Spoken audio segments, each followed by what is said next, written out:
Hey everyone, कैसे हो आप? आई होप आप सब बहुत ही अच्छे होंगे। स्वागत है आपका मेरे चैनल एंजल क्यूटनेस में। गाइस, हम घर से निकल चुके हैं और हम सब पहुंच गए हैं जम्मू तवी स्टेशन। और यहां से हम पकड़ेंगे अपनी नेक्स्ट ट्रेन जो है कटरा के लिए, क्योंकि हम जा रहे हैं वैष्णो माता का दर्शन करने, वैष्णो धाम। दिल्ली से जम्मू तवी तक का सफ़र तो बहुत ही अच्छा रहा, क्योंकि जब आप ग्रुप में सबके साथ होते हो, जब परिवार के बहुत सारे लोग आपके साथ होते हैं तो सफ़र का पता नहीं चलता है। तो बस कुछ ऐसा ही हमारे साथ हुआ। मेरे चाचा चाची के परिवार से भी बहुत लोग आए हुए हैं, साथ में मेरे ससुराल के भी बहुत लोग हैं। कुछ की ये पहली यात्रा है और कुछ की दूसरी, और मेरा सौभाग्य ये है कि ये मेरी तीसरी यात्रा है। तो मुझे बहुत खुशी होता है कि मुझे तीसरी बार माता का बुलावा आया है। रुकावटें तो बहुत आई, लेकिन कहते हैं ना कि जब माता रानी का बुलावा हो तो आप दर्शन के लिए पहुँच ही जाओगे। तो बस कुछ हमारे साथ भी ऐसा ही हुआ। रुकावटें आई पर वो टल भी गई। हमारी ट्रेन जम्मू तवी तक की ही थी, तो फिर हमने थोड़ी देर वेट किया और नेक्स्ट ट्रेन जो कटरा जाने वाली थी, फिर हमने वो ट्रेन पकड़ी और उसके बाद हम कटरा के लिए निकल चुके हैं। और बस अब थोड़ी देर में हम कटरा पहुंच जाएंगे। ये देखिए बाहर का व्यू बहुत ही अच्छा था, बहुत ही सुंदर लग रहा था देखने में। कहीं नदियाँ दिख रही थी, कहीं ऊंचे ऊंचे पहाड़ दिख रहे थे। तो हम सब बहुत ही अंदर एंजॉय कर रहे थे, खास करके बच्चे, वो तो बहुत ही खुश हो गए थे और काफ़ी इंजॉय भी कर रहे थे सफ़र को। तो फाइनली अब हम कटरा पहुंच चुके हैं। और ये देखिए भीड़, इतनी ज़्यादा भीड़ दिख रही थी, चारों तरफ बस लोग ही लोग।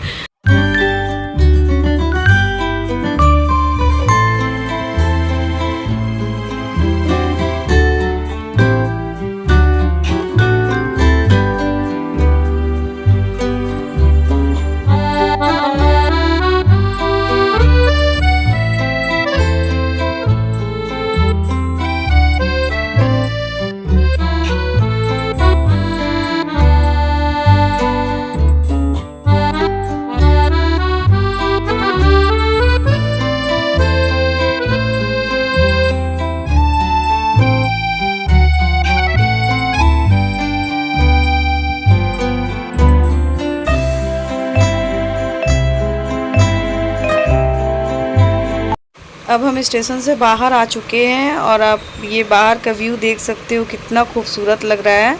बहुत ही अच्छा लग रहा था देखने में। और उसके बाद अब हम बाहर आने के बाद में ऑटो लेना है, क्योंकि हमें जाना है होटल। वहाँ हम थोड़ा फ्रेश होंगे, नहाएंगे, रेडी होंगे और उसके बाद फिर हम अपनी यात्रा शुरू करेंगे वैष्णो माता का।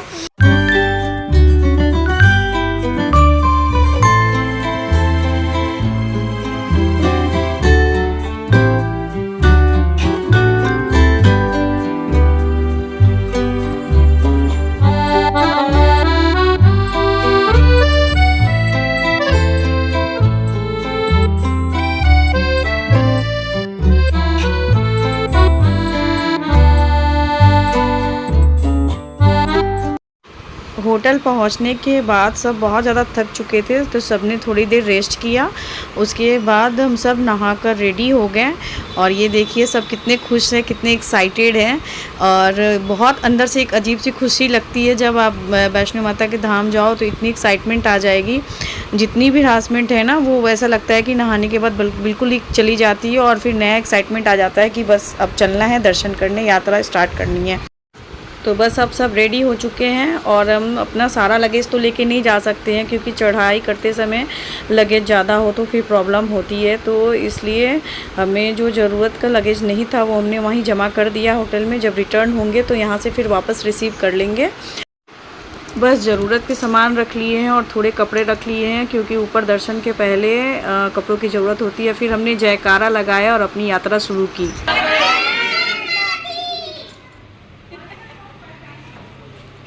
चलो ठीक है।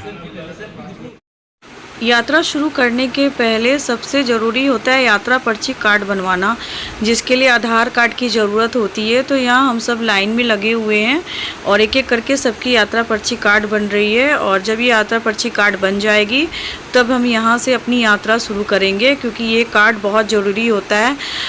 बिना इसके फिर आगे जाने में फिर प्रॉब्लम हो जाती है। और मेरा यात्रा पर्ची कार्ड बन चुका था, तो इसलिए मैं यहाँ पे अपनी साइड में खड़े होकर सबका वेट कर रही हूँ। धूप भी काफ़ी है, लेकिन शाम होने वाली है। अभी लगभग 5:30 हो रहे हैं, तो आधे 1 घंटे का और धूप है। उसके बाद धूप ख़त्म हो जाएगा तो फिर मौसम ठंडा हो जाएगा, तो फिर सफ़र में या चढ़ाई करने में कोई प्रॉब्लम नहीं होगी। जब हम सबका यात्रा पर्ची कार्ड बन गया तो फिर हम अपनी यात्रा के लिए निकल गए। यहाँ सबकी चेकिंग होती है। यहाँ लेडीज़ और जेंट्स की लाइन अलग अलग हो जाती है और सबकी चेकिंग होती है कि कोई नशीली चीज़ या गलत चीज़ अंदर ना ले जाए। हाँ क्या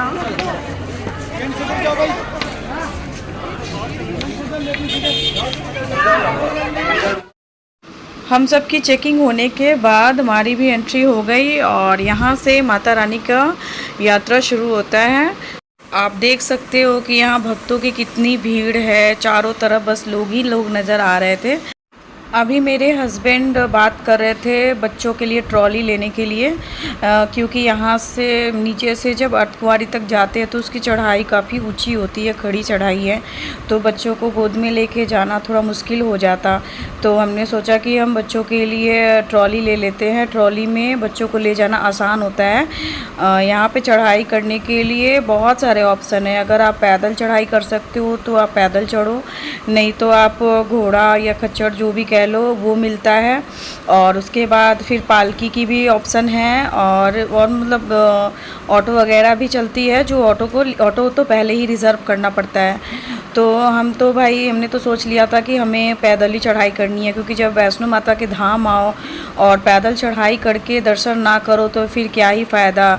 और अगर पैदल चढ़ाई करनी हो तो यहाँ जगह जगह दुकानों के बाहर लाठी मिल जाती है, वो ज़रूर ले लो, डंडा, क्योंकि उस डंडे के सहारे चढ़ने में और उतरने में दोनों में आसानी होती है। आप देख सकते हो जो भी पैदल चढ़ाई कर रहे हैं वो उनके हाथों में एक डंडा है। वो ज़्यादा महंगा भी नहीं मिलता है, वो 20 रुपये या 10 रुपये चार्ज करते हैं।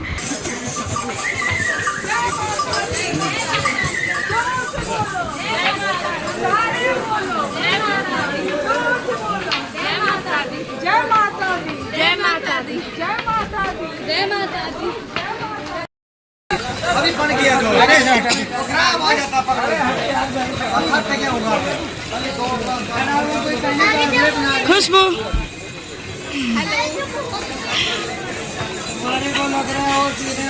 पीला है अभी गन्ने की। हाँ वही, अभी गन्ने का जूस बन रहा है।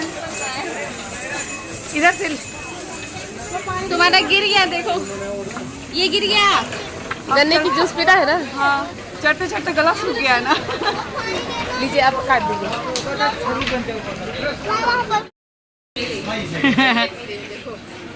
गन्ना नहीं पी रही है? ज़्यादा प्यासी थी क्या?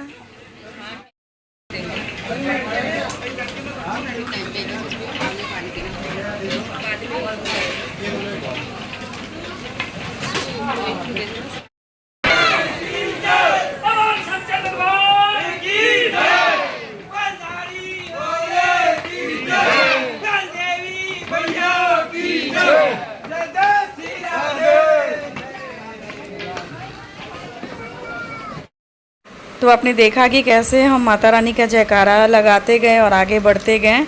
और जब माता रानी का जयकारा लगाते हुए आगे बढ़ो तो अलग सी अंदर से एनर्जी आ जाती है। और उसके बाद गर्मी इतनी ज़्यादा वहाँ लग रही थी, चढ़ने के कारण तो और भी ज़्यादा गर्मी हो रही थी, गला भी बहुत सूख रहा था। तो जब भी गला सूख रहा था तो हम गन्ने का रस पी ले रहे थे या फिर ठंडा पानी।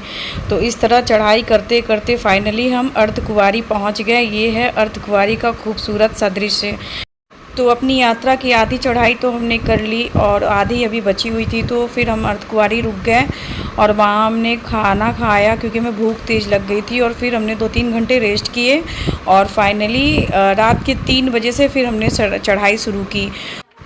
तो ये है माता रानी के भवन का रास्ता और यहाँ से हमने अपनी आगे की चढ़ाई शुरू की क्योंकि कुंवारी तक आते आते सब इतना ज़्यादा थक गए थे कि किसी को अंदर से एनर्जी नहीं हो रही थी। तो सबने सोचा कि 2-3 घंटे रेस्ट कर लेते हैं, उसके बाद फिर हम आगे बढ़ेंगे। और आप देख सकते हो साइड साइड में लोग सोए हुए हैं, मतलब जो अगर थक जाते हैं उन्हें लगता है कि बस अब नहीं हो पाएगा, थोड़ा आराम कर लूँ, तो जहाँ जगह मिले वहाँ थोड़ी देर रेस्ट कर लेते हैं।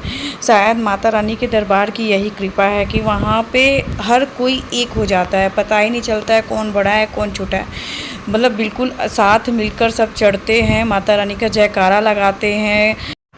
ये चढ़ाई पूरे दिन और पूरी रात होती रहती है, इसलिए 3 बजे रात का ये समय है, पर देख के आपको लगेगा नहीं कि रात के 3 बज रहे हैं। चारों तरफ बस भक्तों की भीड़ रहती है, चढ़ते समय भी और उतरते समय भी। और यहाँ से मेरी बड़ी बेटी दिव्यांशी खुद से चढ़ाई करके माता रानी के दर्शन के लिए ऊपर गई, क्योंकि उसका अंदर से मन था कि वो खुद से चढ़ाई करे। आधे रास्ते तक तो वो ट्रॉली से आई थी, पर आधे रास्ते के बाद उसे मन था कि वो खुद से चढ़ाई करेगी, तो वो हमारे साथ ही चल रही है।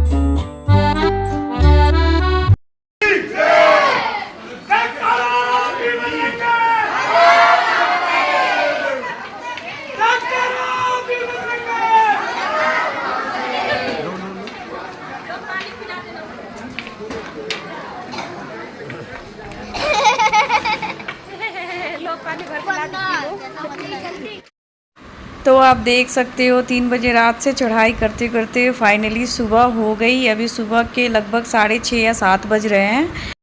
बच्चों को भूख लग गई थी तो मैंने उन दोनों को सैंडविच खिला दिया और अब हम बस थोड़ी देर में भवन पहुंचने वाले हैं। और वहां पहुंचने के बाद मैं आपको दिखाऊंगी वहां का खूबसूरत दृश्य, मतलब देखने के बाद दिल को सुकून मिलता है। ऐसा लगता है कि जो पूरे रास्ते की थकान है ना वो मिट जाती है और बिल्कुल ऐसा फील होता है कि हम माता रानी के बिल्कुल करीब आ गए हैं। आप मेरे पीछे देखिए मेरी दिव्यांशी कितने अच्छे से चढ़ाई कर रही है, मतलब मुझे खुशी इतनी ज़्यादा हो रही थी, मुझे विश्वास नहीं हो रहा था कि मेरी बेटी ने खुद से अर्धकुंवारी से माता रानी के भवन तक की चढ़ाई खुद से कर ली। और ये बहुत बड़ी बात थी मेरे लिए और वो भी बहुत ज़्यादा खुश थी। और ये देखिए चढ़ाई करते समय हमें बीच रास्ते में ही हिरन दिखा। कहते हैं कि हिरन का दिखना शुभ संकेत माना जाता है, मतलब बहुत किस्मत वालों को ये हिरन दिखता है। और हम लोग ये हिरन देख के बहुत खुश हो गए कि हमें भी यात्रा के दौरान ये हिरन दिख गया। और ये देखिए फाइनली हम ऊपर पहुंच चुके हैं और ये कितना प्यारा दृश्य है। ये सुबह का टाइम है, 7 बज रहे हैं। इतना सुंदर लग रहा था ना देखने में चारों तरफ, और उस समय का मौसम इतना प्यारा था कि मतलब बिल्कुल सुकून सा फील हो रहा था। और ये देख सकते हो आप कितनी ज़्यादा भीड़ है। ये आसपास जो भी दिख रहे हैं ये होटल वगैरह हैं जो रात में रुकते हैं, या फिर जिन्होंने दर्शन कर लिया और उन्हें रेस्ट करने का मन होता है तो यहीं आसपास होटल में रुकते हैं। तो हम तो सही टाइम पे पहुँचे हैं, तो हमें यहाँ होटल लेने की ज़रूरत नहीं है। हम सीधे पहुँचेंगे ऊपर और वहाँ थोड़ा फ्रेश होंगे और उसके बाद नहा कर और फिर लाइन में लगेंगे माता रानी का दर्शन करने। और ये देखिए गाइज़, माता रानी का भवन, ऊंचे ऊंचे पहाड़ और ये भक्तों की भीड़, ये सारी चीज़ें इतना दिल को सुकून देती हैं, जैसे लगता है कि मतलब यात्रा करना हमारा सफल हो गया। और इतनी भीड़ देख के ऐसा लग रहा है कि जब हम दर्शन के लिए लंबी लाइन में हमें खड़ा होना होगा, क्योंकि बहुत ही ज़्यादा भीड़ है, चारों तरफ बस लोग ही लोग दिख रहे हैं, तो काफ़ी लंबी लाइन लगेगी। और मैं इसके पहले भी 2 बार आ चुकी हूँ, पर इतनी ज़्यादा भीड़ मुझे जो इस बार मिली है, इतनी भीड़ मुझे इसके पहले नहीं मिली थी।